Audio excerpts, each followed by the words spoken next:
Hello everyone, welcome to this video clip. This is the second week of Finance 341. Okay, so last lecture we talked about the financial returns, including NPV, IRR, payback period, profitability index. And I told you that to calculate those indicators, we need a free cash flow. So in this video, I will bring you a case study of some new business, and then we will discuss on how we calculate the free cash flow. So have a look here. In this part, this is an assumption. Okay. So when you work on any case in your project, you should come up with this assumption. So let me tell you something about this case. We are projected to sell 10,000 units of our goods, and this is for 5 years. So in fact, this might be flat. This might be ramp up. For example, 10,000, 11,000, 12,000, that is possible. But in this case, make it simple. We plan for a flat sales volume. Then this is your price, okay? And this is your cost, okay? So when you work on any financial model, be careful. If you have a look on my Excel, you can see that I separate into two colors. The first one is in the blue color and the second one is in the white color. So in the blue color, these are input, you see, this is numbers. When you see the white cells, it means that these numbers, they link from this assumption. Okay, so once I change this price per unit, it will happen in all years. Okay, so have a look here. Later on I will show you why I did something like this. Okay, let me change something in my model first. Okay, so this is your sales, your per unit price and your per unit cost. Okay, so and then this is your investment. You invest in new equipment for 1.2 million baht. And every year you have selling, general and administration 300,000 baht per year. Okay. This case I put on the blackboard for you already, and right now I want to show you on how I work on this financial model. Okay.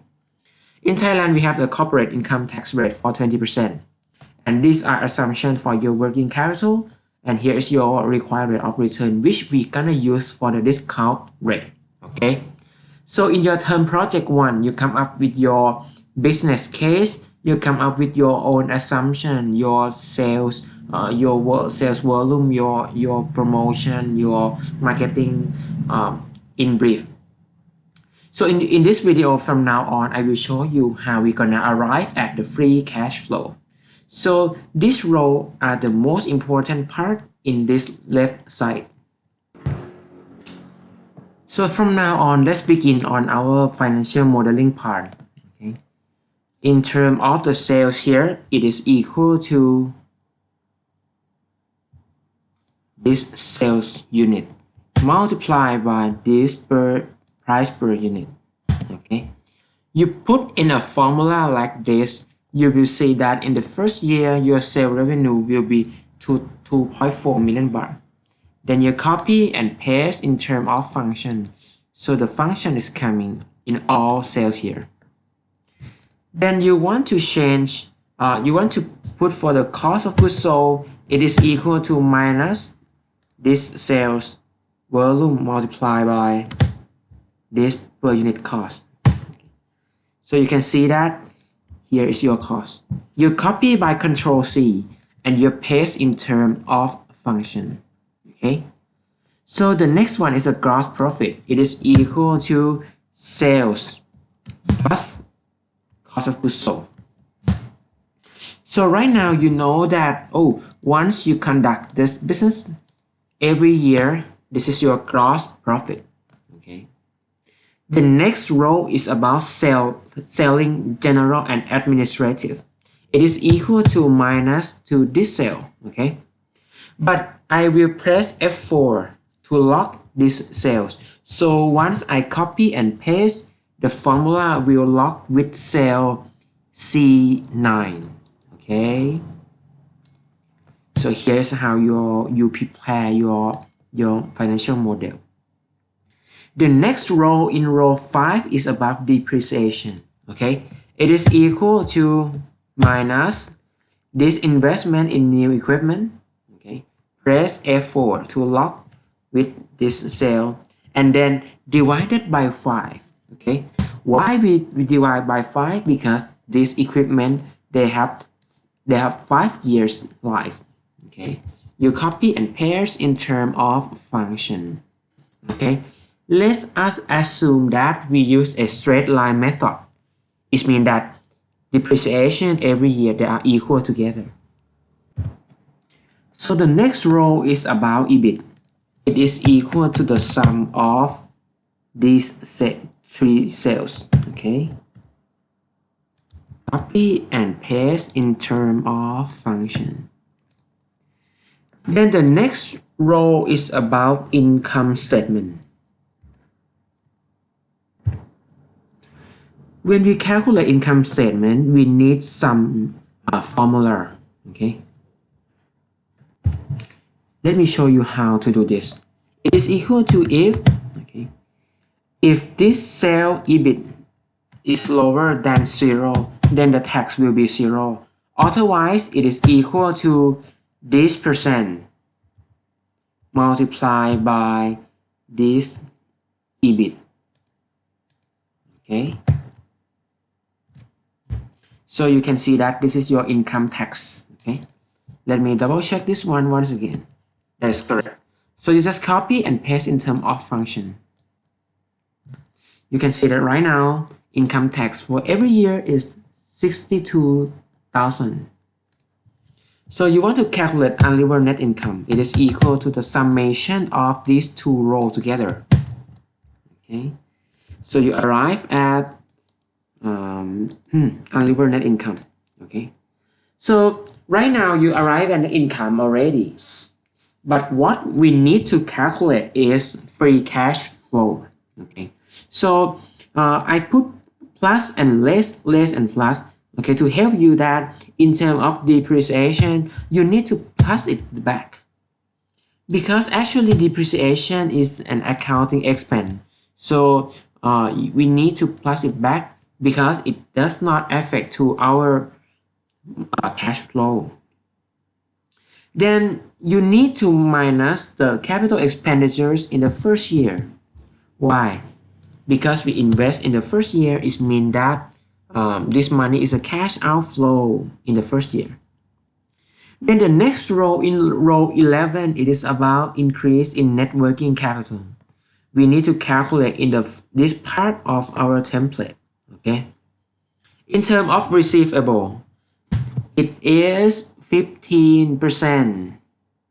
Okay, of sales. You see, 15% of sales. So you copy and paste in terms of function. Then we think about the payable.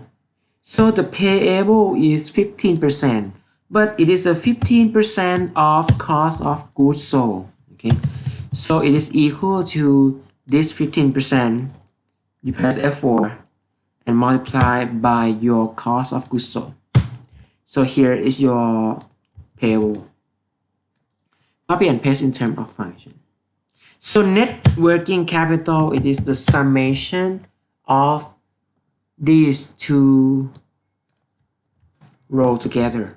Okay, copy and paste in terms of function. So you know that every year that you conduct this business, you need 127,500. Okay, but what we're gonna use in row 11 is the increase in net working capital. The increase is mean that you use this year minus by this year. This is the increase. Okay, so you paste in terms of function like this. But remember, this is one exception. By the end of year 5, your operation stop.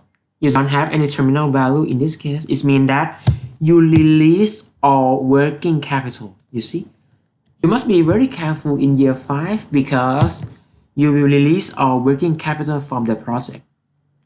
So right now it is equal to this row, this sales, okay? Copy and paste in terms of function. Oh, sorry. Increase is mean that you need to less it, okay?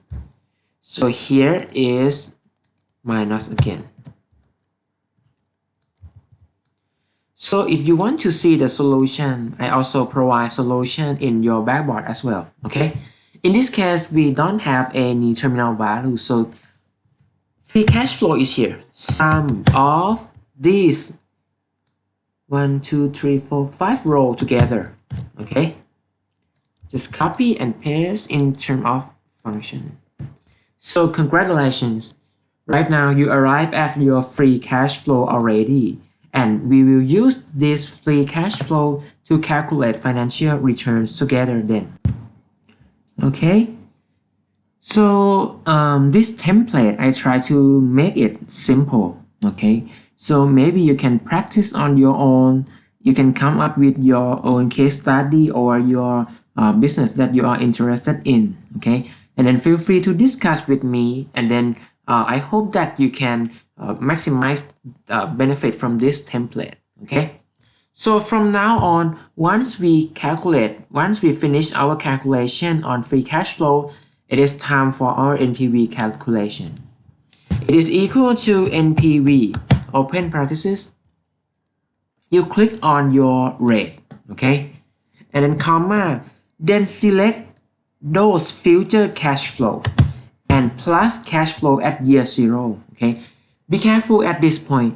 Several students, they usually discount 1.2 million together. But as 1.2 million in this case, it is present value already, so no need to discount it once again. Okay? So you click enter, you will see that net present value in this case is 388,372. Okay? Based on our knowledge, will you accept or reject this project? Since the project gives you positive NPV, therefore, we should accept this project. Okay? I believe that the knowledge that we discover together in this subject will help you somehow in your future, in your career. So from now on, I will show you two things. The first one is the sensitivity analysis and the second one is the scenario analysis. I will discuss this meaning with you in the next video. But in terms of sensitivity analysis, it means that you vary one assumption at a time. Okay? In terms of scenario analysis, it means that you vary two assumptions together at a time. Okay, so in the first example, you can see that if someone asks me, Vasu, what happened if sales volume it become 8,000, 9,000, 11,000 and 12,000? So this kind of table is very easy to work on, and then it will show you on those variation when you change assumption. In the second example, someone might ask me that, hey Vasu, what happened if the price vary? What happened if we sell at 200, 220, 260 and 280? The third example is how, hey Vasu, what happened if the cost per unit is not 155? What happened if we become 115 or 195? The thing is that you construct this simple table, okay? This is not a complex task. You just come up with some table like this. So you put equal and you link this one to NPV, okay? Be careful. And then you select this area, you go to data, you go to what if analysis, and you go to data table. Right now you want to change sale volume. So you click on these cells and then you click OK. You see? Right now, if I change this one to 8,000, it will affect all assumption here. Okay. How to read this meaning? Hey, if our sale unit is 10,000, our NPV is 388,000. But if our sale reach 8,000 unit, it means that this project will give you negative NPV. Okay. Then do the same thing as we did before, but right now I am interested to vary per price per unit. You go to what if analysis, you go to data table, and you change row input to price. Okay. You do the same thing. You select here, you go to what if analysis, you go to data table, and then you select on the cost per unit. You see? Right now, if someone asks me when they vary those assumptions, I have some advice or I have some answer. So this is how we change assumption, one assumption at a time, and this is the NPV. Okay, remember that these numbers are NPV. Someone might ask me, hey Vasu, what happens if both price and cost they vary together? So in this case, if we vary more than one assumption, we need to conduct scenario analysis. You do the same thing. It is equal to this NPV. You select this area, and then you go to what if analysis and data table. Row input, right now here is the row input. So row input is the per unit price, it is here. And the column is here, it is a cost per unit, so you link to this one. Then you click OK. So right now, you will get scenario analysis based on the variation of these two assumptions. Okay. Hey Vasu, what happened if our price become 220 but our cost drop down to 135? So this is my answer. Okay. So I hope that you can cope with this financial model for your term project, and then remember that free cash flow are very important. Okay. So if you have any question, ask me in my email or ask in our online group. Okay. You can see that this is row 1, 2, 3, 4, 5 until 17. Okay. I provide a summary based on my handwriting to you. So I hope that you learn a lot from this video, and from now on you can cope with this financial model very well. Okay. I give you a solution in the following sheet. Okay. So make sure that you understand this thing. Okay. You may need to redo this example again or watch my video again. Okay. Thank you so much, and hope to see you in the next video. We will discuss about chapter 11. So from now on, you understand about sensitivity analysis and scenario analysis already. Following in that video, we will discuss more in detail about these two words. Okay? Take care. I hope you have a great day.